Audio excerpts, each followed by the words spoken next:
कितनी महत्वपूर्ण बात है कि कई बार सिविल सेवा में जब हम इंटरव्यू देने जाते हैं तो इंटरव्यू के उस अर्थ से रूबरू नहीं होते, उससे परिचित नहीं होते जो इंटरव्यूअर्स हमसे जानना चाहता है।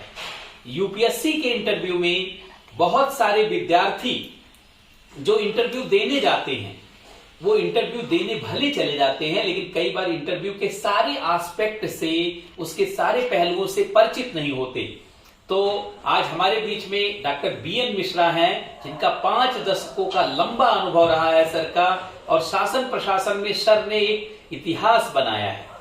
ऐसी स्थिति में हम चाहते हैं कि सर के माध्यम से ही जाना जाए कि वास्तव में सिविल सेवा के साक्षात्कार में, इंटरव्यू में हमसे क्या जाना जाता है, अर्थात हमसे क्या इंटरव्यूअर्स या इंटरव्यू लेने वाले क्या चाहते हैं जानना। सर, यूपीएससी का साक्षात्कार, यूपीएससी का इंटरव्यू विद्यार्थियों के लिए बहुत कड़ा एग्जाम माना जाता है। हम लोग भी जब यूपीएससी के इंटरव्यू के लिए जा रहे थे तो बहुत, जब मेंस का रिजल्ट आया उसके बाद ही तैयार होना शुरू कर दिए, क्या पहनेंगे, क्या करेंगे, कैसे बोलेंगे, कैसे तैयार होंगे, कैसे प्रस्तुतिकरण करेंगे। तो सर, मैं वास्तव में, अब तो मुझे भी 18 सालों से मैं पढ़ा रहा हूं यहाँ मुखर्जी नगर, आप तो एक तरीके से गार्जियन के रूप में हमारे हैं, तो मैं सर चाहता हूं कि एग्जैक्ट यूपीएससी क्या, किस चीज को आखिर चेक करती है, साक्षात्कार में वो क्या हमसे जानना चाहती है, विद्यार्थियों से क्या चाहती है कि वो जो है उनके अंदर से निकाला जाए और प्रशासन के लिए उचित पा करके उन्हें सफल कर दिया जाए।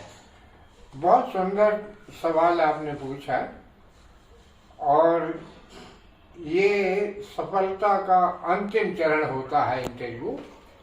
पहली बात तो ये कि इंटरव्यू शब्द जो है वो आधा अर्थ दे रहा है, पूरा अर्थ है साक्षात्कार।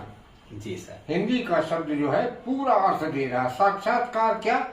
अंदर और बाहर दोनों का साक्षात्कार is equal to interview and आउटरव्यू।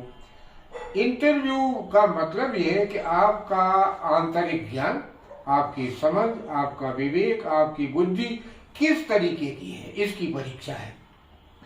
तो उसको तात्कालिक उत्तर आप कैसा देंगे, तुरंत आपसे सवाल, तो आपकी बुद्धि की तत्परता, preparedness of mind, preparedness of mind कितनी अच्छी बात, वो आपकी कितनी है। दूसरी क्या है, जिसको हम कहते हैं सम्यक बोध। सम्यक बोध माने ऐसा ज्ञान जो उचित हो। ज्ञान तो बहुतों को होता है, लेकिन एप्रोप्रिएट नॉलेज होना बड़ी भारी बात है।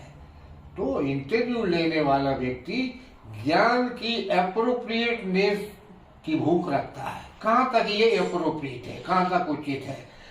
उसमें कई बार क्या होता है, मान लिया आपको किसी प्रश्न का उत्तर नहीं पता, तो आपने ये साहस होना चाहिए, sorry sir I do not know.